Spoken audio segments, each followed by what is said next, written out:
100 से ज्यादा हड्डियां, इंसानी खोपड़ी और लाल साड़ी, पूरे धर्मस्थला में दहशत का मंजर।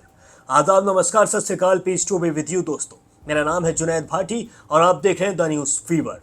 धर्मस्थला के दक्षिणी कन्नौर जिले के धर्मस्थला मंदिर के पास के जंगलों में लगातार खुदाई चल रही है और इस खुदाई की वजह से पूरे धर्मस्थला में इस वक्त डर का माहौल है। वहां के लोग चिंता के साथ साथ डर भी महसूस कर रहे हैं क्योंकि वहां पर आजकल मंजर ही कुछ ऐसा चल रहा है। शुरुआती दिनों में लोग धर्मस्थला केस को मजाक में ले रहे थे। सभी को लग रहा था कि ये एक मजाक हो सकता है। ये जो नकाबपोश पुलिस के सामने आया है ये सिर्फ एक मनगढ़ंत कहानी बना रहा है और इसके पीछे कुछ नहीं है। ये शायद ऐसा भी हो सकता है कि जब खुदाई शुरू हो और पुलिस खुदाई करे लेकिन उसे कुछ न मिले, लेकिन इस नकाबपोश की बातें धीरे धीरे सच्ची साबित हो रही हैं क्योंकि छठे दिन शुरुआत में 2 हड्डियां मिली और अब 7वें दिन जो खुदाई हुई है उसमें कम से कम 100 से ज्यादा हड्डियां मिली हैं।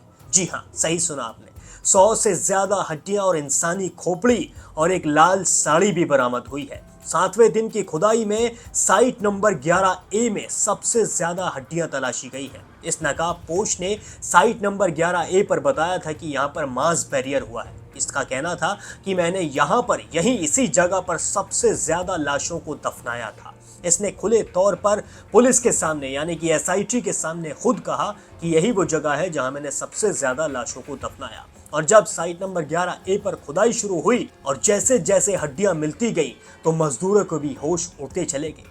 मजदूरों के भी पैरों तले जमीन खिसक गई। एक के बाद एक हड्डियां और फिर निकली इंसानी खोपड़ी, जिसे देखकर सब के सब कांप उठे। और नकाबपोश का कहना था कि मेरा कहना बिल्कुल सही है। और अब नकाबपोश के साथ साथ ये जो नकाबपोश है जो पुलिस के सामने आया, जिसने पहले पुलिस को चिट्ठी लिखी, उसके बाद इसने आकर कहा कि मैं मंदिर में एक सफाई कर्मचारी का काम किया करता था और बड़े रसूखदार लोगों ने मेरे ऊपर दबाव बनाया था यहाँ पर लाशों को दफनाने के लिए। मुझसे कहा जाता था कि अगर तुम हमारा ये काम नहीं करोगे तो तुम्हारे परिवार के साथ तुम्हें मौत की घाट उतार दिया जाएगा। ये तो एक गवाह था ही, लेकिन अब इस केस में एक और गवाह निकलकर सामने आ गया है। जी हाँ, नकाबपोश को देखकर एक और गवाह पुलिस के सामने आया और उसने आकर कहा कि हाँ, मेरे भी सामने लाशों को दफनाया गया है, मैंने खुद लाशों को दफनाते हुए देखा था। इस गवाह का नाम है जयंत टी। इसका पुलिस से कहना है कि मैं एक सही समय का इंतजार कर रहा था। मुझे पता था कि कभी ना कभी एक सही अधिकारी या फिर सच्ची सरकार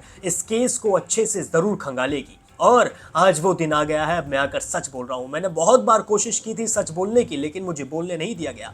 जब मैंने पुलिस में इस चीज़ की शिकायत की और मैंने पुलिस से ये चीज़ पूछनी चाहिए कि यहाँ पर जो लाशें दफनाई गई हैं उसके बारे में आपको जानकारी है, तो मुझे पुलिस ने बड़ा अटपटा सा जवाब दिया। और वो जवाब ये था कि पुलिस ने कहा था कि जितनी भी मौतें हुई थी, जितने भी लोग लापता हुए थे, उनकी सारी फाइलों को, उनकी सारी जितनी भी FIR दर्ज हुई थी, जितनी भी रिपोर्ट थी, उन सबको पूरी तरीके से नष्ट कर दिया गया है और ये एक प्रोसीडिंग है जो चलती है। ये सवाल का जवाब बहुत ज्यादा अटपटा था जो मुझे सोने नहीं देता था। आज तक भी मेरे दिमाग में बस यही चलता था कि कैसे भी करके एक सही समय आए और जो लोग मरे हैं हम उनका बदला ले सकें, हम उन्हें न्याय दिला सकें। जो लड़की थी सौजन्या, जो अचानक से लापता हो गई थी, सौजन्या के 7 महिलाएं और बच्चियां थी जो इस दक्षिणी कन्नौर जिले से लापता हुई थी, वो यही इसी जंगल में मंदिर के पास दफनाई गई थी, ऐसा कहना है इस नकाबपोश का और इस इंसान जयंत का। और अब SIT के एक अधिकारी ने भी इस नकाबपोश को धमकाने की कोशिश की है। ये भी एक अपडेट निकलकर सामने आया। जी हाँ, SIT के ही एक अधिकारी ने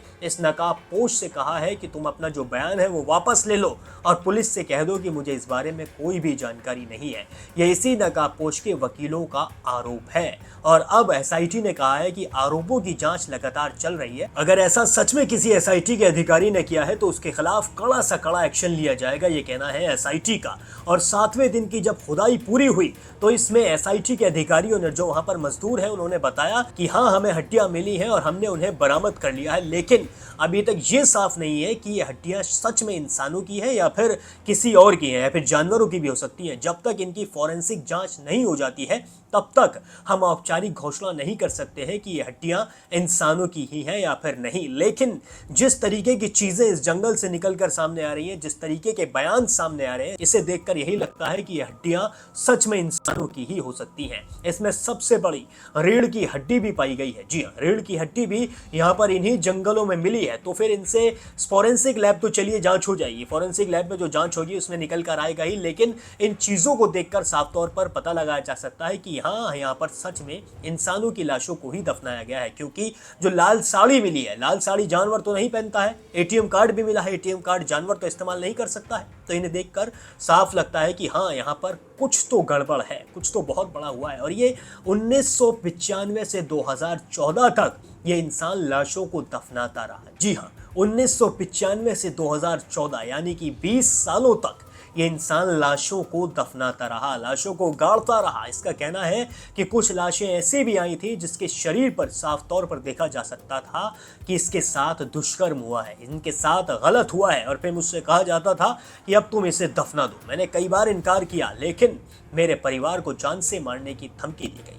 और जब मैं इस चीज़ से तंग आ गया, जब मैं बुरी तरीके से परेशान हो गया, तो मैं ये शहर छोड़कर भाग गया, ये जिला छोड़कर भाग गया। मैं अपनी आइडेंटिटी को छुपा कर घूमता रहा, लेकिन हर रात जब मैं सोता था तो मेरे सामने ये लाशें आती थी, मेरी आंखों के सामने ये इंसान आया करते थे और मुझसे कहा करते थे कि तुमने ऐसा क्यों किया है। लेकिन मैं इन्हें कैसे बताऊं कि इस पूरे मामले के पीछे एक बहुत बड़े बड़े लोगों का हाथ है। और अगर अभी भी मेरी पहचान उन लोगों को पता चल गई और मेरी पहचान पब्लिक के सामने आ जाती है तो मुझे जान से मार दिया जाएगा।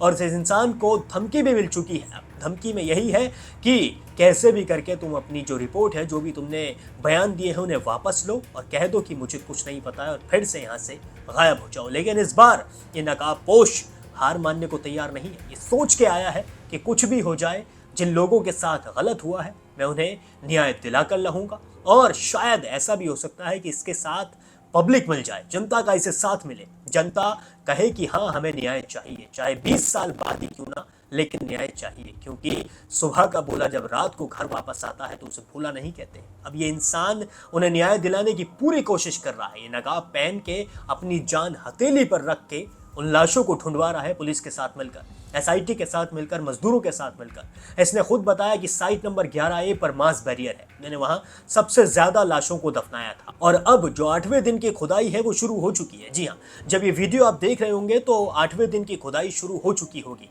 इसमें भी काफी ज्यादा बड़े बड़े सबूत सामने आ सकते हैं। शुरुआती खुदाई में कुछ नहीं मिला था, पुलिस को भी लगता था कि ये मजाक है, ऐसा हो ही नहीं सकता जो इतनी लाशें मिल जाएं, इतनी हड्डियां मिल जाएं। लेकिन जब धीरे धीरे पहले 2 हड्डी, फिर 100 हड्डी, और अब कुछ बड़ा भी मिल सकता है, और जब बड़ा मिलेगा तो ये केस भी बड़ा हो जाएगा। और ये जो धर्मस्थला मंदिर है, जी ये जो धर्मस्थला मंदिर है, ये हिंदुओं का मंदिर है, लेकिन जो इसका प्रशासन है, जो मंदिर की देखभाल का पूरा एक सिस्टम है, वो एक जैन परिवार के पास है। और कुछ ही दिन पहले स्थानीय कोर्ट ने ये ऑर्डर्स भी दिए थे कि इस जैन परिवार के किसी भी सदस्य का नाम इस केस से ना जोड़ा जाए, यानी कि जो मीडिया है वो इस केस में इन लोगों का नाम ना ले।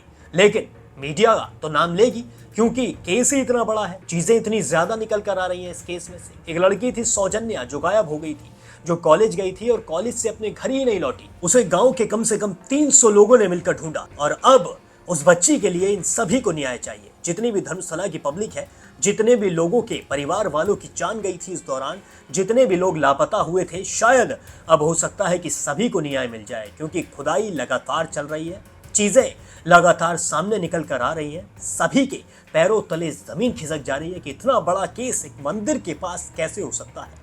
और एक सफाई कर्मचारी इतने सालों बाद आकर कैसे कह सकता है कि हाँ, मैंने अपने हाथों से 400 से ज्यादा लोगों की लाशों को इस मिट्टी के नीचे, जमीन के नीचे दफनाया है। आज वो निकल कर आया है तो केस भी बहुत बड़ा निकल कर सामने आ रहा है। और जितने भी लोग गायब हुए थे, जितने भी लोग मरे थे, जितने भी लोग आज तक भी लापता हैं, उनके परिवार वालों को न्याय मिलने की उम्मीदें धीरे धीरे निकल कर आ रही हैं। लेकिन दबाव भी बहुत ज्यादा है, इस सफाई कर्मचारी पर भी दबाव है, और ये जो आया है गवाह, इस पर भी दबाव जरूर बनाया जाएगा। लेकिन ये दबाव बनना नहीं चाहिए। कमेंट सेक्शन में आप जरूर लिखिए वी वांट जस्टिस, ताकि धर्मस्थला की पब्लिक को, धर्मस्थला के लोगों को जल्द से जल्द न्याय मिल सके।